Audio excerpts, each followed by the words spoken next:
I've been stuck at home since March. It's been a long time, guys. I miss the world.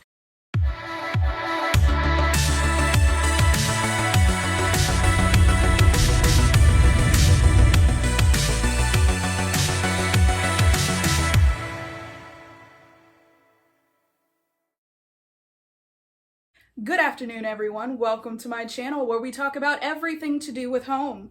My name is April French, and today I'm going to be giving you 10 tips for how to buy furniture in the midst of a pandemic.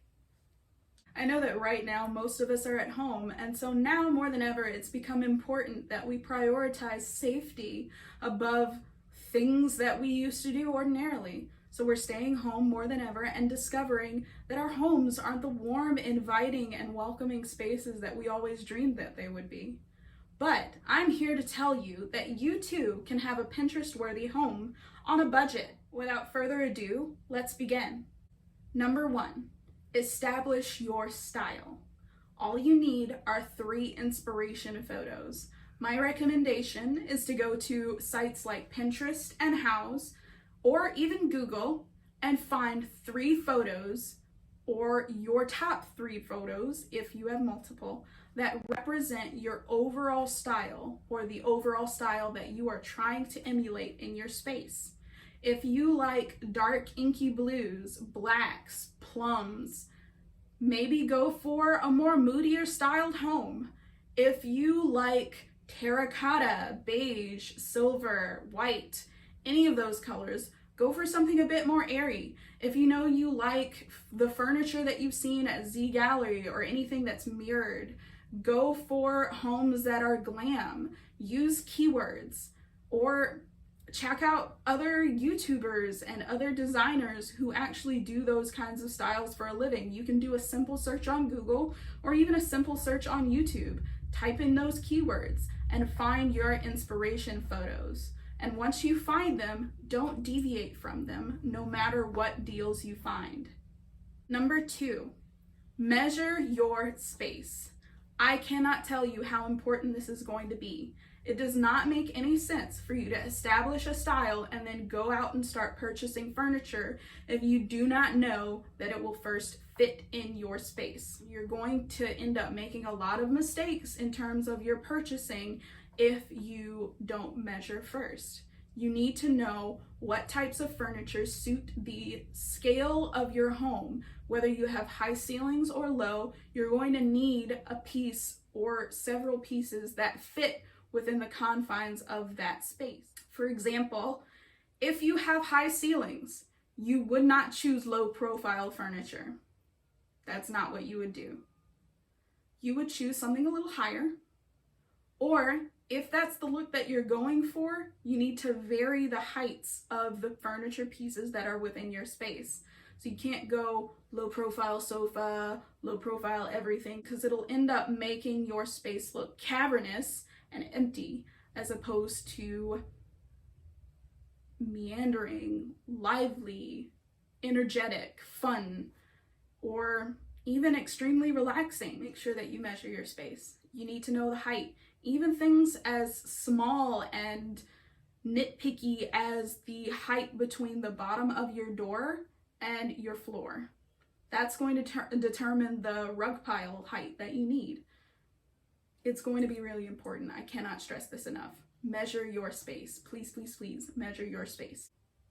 Number 3, establish a budget, a realistic budget based on your income and how much you're willing to spend on your furniture pieces. If you know that you are not willing to spend more than $500 on any purchase, do not deviate from that budget and do not finance any furniture. Do not. You finance a house and you finance a car. You do not finance furniture.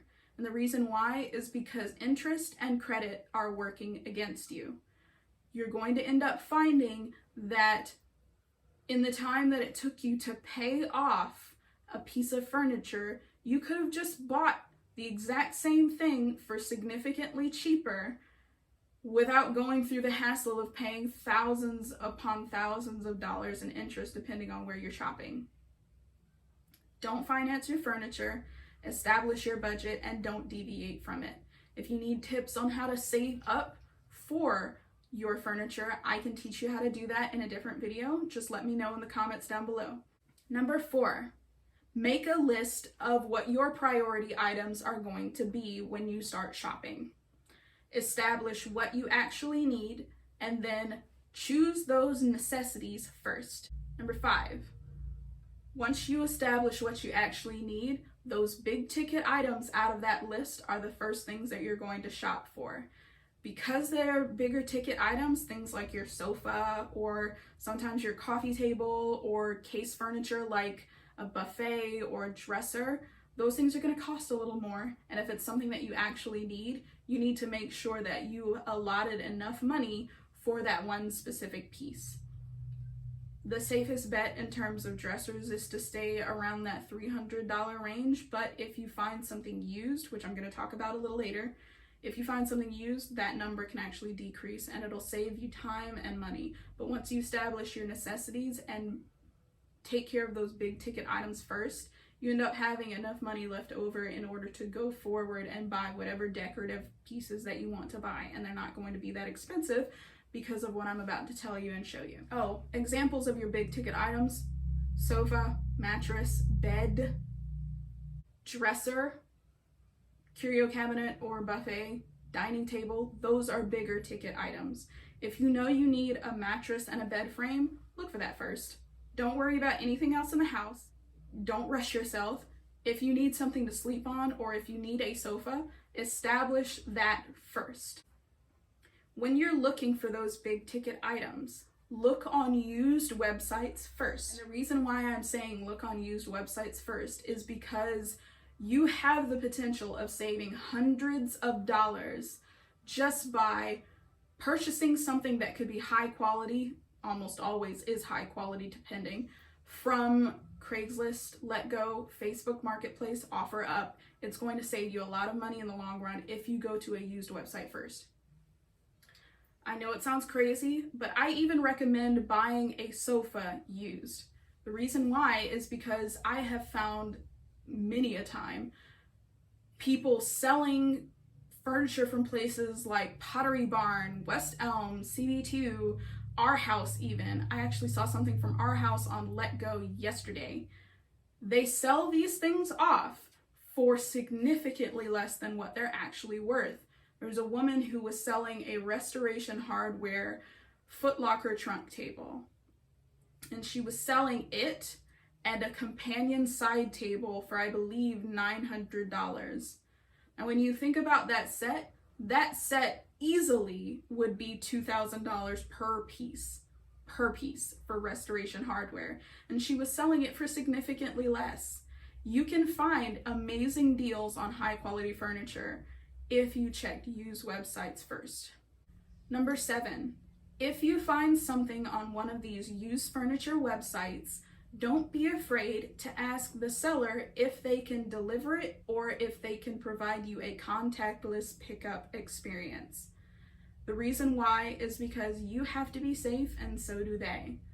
It's important that when you're going through this, A, you're not doing it alone, so you're not going by yourself to any of these places, and B, you are making sure that social distancing is in place when you are going through this process.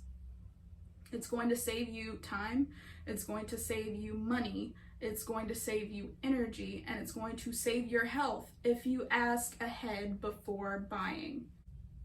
Number 8, when you find these furniture pieces, don't fall in love. The reason why I say don't fall in love is because if you end up with a seller that has neither the ability nor the willingness to deliver an item, and if you cannot have them ensure that your experience will be a contactless pickup, or if you can't pick up the item at all, it's going to save you a lot of time and a lot of energy having already gone through the process of asking if it was possible. If they say no, you're still safe. You have not risked your life or theirs for the sake of this piece, and no piece is worth your health. There will be many pieces in the future, but there can only be one of you. You are important, and so are they. If they can't deliver, if you can't get a contactless pickup experience, move on. Just move on. Number 9, move on to your smaller pieces by going to big box stores. If you need an accent table or an accent cabinet or a coffee table or plates and silverware, go to a big box store. Well, don't go to the physical store, go online. Go online to any of these big box stores and find the small things that you need. If you need decorative objects, Zara Home has a wide selection of decorative objects for low shipping prices. You can also find those things from Wayfair, from IKEA, from Target, from Amazon.